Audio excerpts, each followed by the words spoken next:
তোমরা জানোই প্রথম থেকে এই আন্দোলনের সব থেকে বড় যোদ্ধা এই ছাত্ররাই।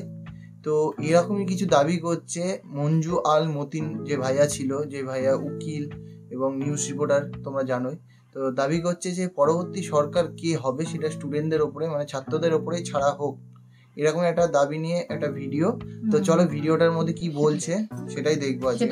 সেটাই দেখবো। আর ব্যাপারটা হচ্ছে যেহেতু স্টুডেন্টরাই মেন, তো তাদের বক্তব্যটাও রাখা উচিত। জনতা যেটা ঠিক করবে সেটাই অবশ্যই।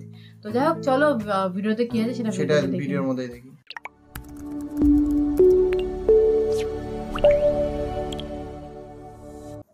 পরিষ্কার করার প্রয়োজন, আন্দোলন আমরা করি। আন্দোলন করেছে আমাদের সন্তানরা, বৈষম্য বিরোধী ছাত্র আন্দোলন, এবং অনেক অত্যাচার, অনেক নিপীড়নের মুখে, অনেক জীবনের বিনিময়ে আমাদের সন্তানরা, ছাত্ররা এই দাবির একটা ধাপ অর্জন করেছে।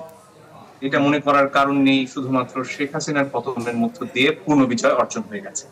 আমাদের ছাত্রদের লড়াই বৈষম্যের বিরুদ্ধে, আমাদের ছাত্রদের লড়াই অনাচারের বিরুদ্ধে, অবিচারের বিরুদ্ধে, এবং এই প্রথম ধাপের শেষে যে নতুন বাংলাদেশ, রাষ্ট্র সংস্কারের কথা তারা বলেছে, সেদিকে আমাদের এগিয়ে যেতে হবে। আসলে আমি বেশ খানিকটা শঙ্কিত প্রথম ধাপে আলোচনা সেনাপ্রধান যাদের সাথে করলেন সেই ব্যাপারে। এখানে আন্দোলন করেছে ছাত্ররা, তাদের সাথে দেশের আপামর জনসাধারণ নেমে এসেছে, হিন্দু, মুসলমান, বৌদ্ধ, খ্রিস্টান, পাহাড়ি, বাঙালি, সবাই। আলোচনা হতে হবে এদের সাথে, ছাত্রদের সাথে এবং অন্যান্য অংশীজন যারা আন্দোলনে ছিলেন তাদের ছাড়া। শুধুমাত্র একটা অংশ বিএনপি জামাতের সাথে আলোচনা করে যদি একটা অন্তর্বর্তীকালীন সরকার করা হয়, সেখানে জাতীয় পার্টি ছিল যারা আওয়ামী লীগেরই মহাজোটের অংশ, তাহলে কিন্তু এই অন্তর্বর্তীকালীন সরকার কোনোভাবেই গ্রহণযোগ্যতা পাবে না।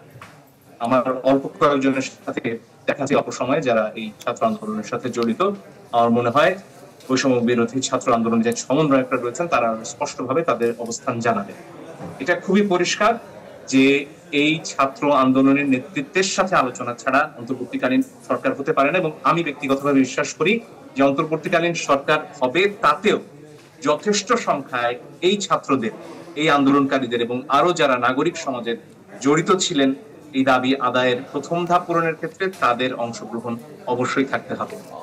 এটা মনে রাখতে হবে, এই আন্দোলন তারা করেছেন এবং তাদের যে মূল দাবি রাষ্ট্র সংস্কার, সেটা যদি না পূরণ হয়, প্রয়োজনে আমার বিশ্বাস এই ছাত্ররা আবারও রাস্তায় নামবে তাদের দাবি আদায়। তার একটা খুব গুরুত্বপূর্ণ বিষয় আপনার পরের প্রশ্ন করার আগে বলে রাখতে চাই, সেটা হচ্ছে যে লুটপাটের খবর আমরা দেখছি। জাতীয় সংসদ ভবন আমাদের সম্পদ, গণভবন আমাদের সম্পদ।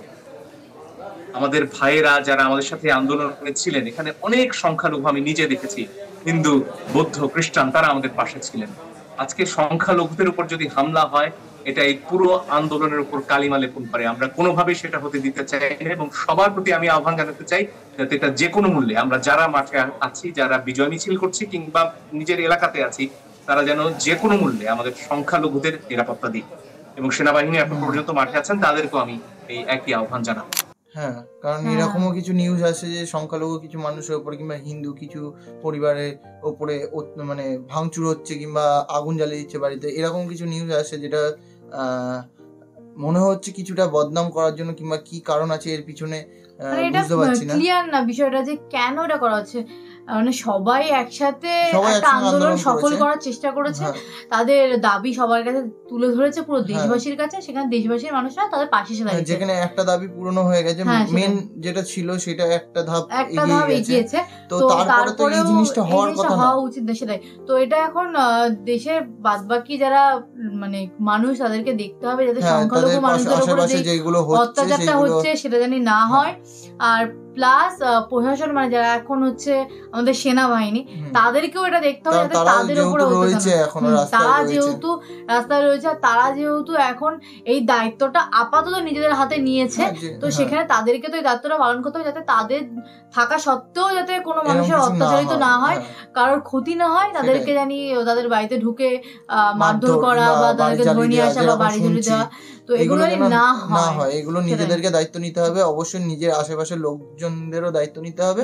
এখন যে সেনাবাহিনী রয়েছে তাদেরকেও দায়িত্ব নিতে হবে, কারণ তাদের হাতেই দায়িত্ব রয়েছে এখন যেহেতু। তো চলো, যাই হোক, এইরকম একটা ভিডিও দেখলাম, ভালো কথা বলেছে।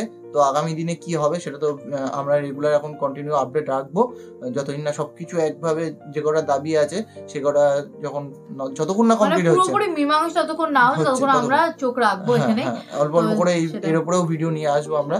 তো যাই হোক, চলো এই ভিডিওটা এখানে শেষ করছি, দেখা হচ্ছে নেক্সট ভিডিওতে, ততক্ষণের জন্য টাটা।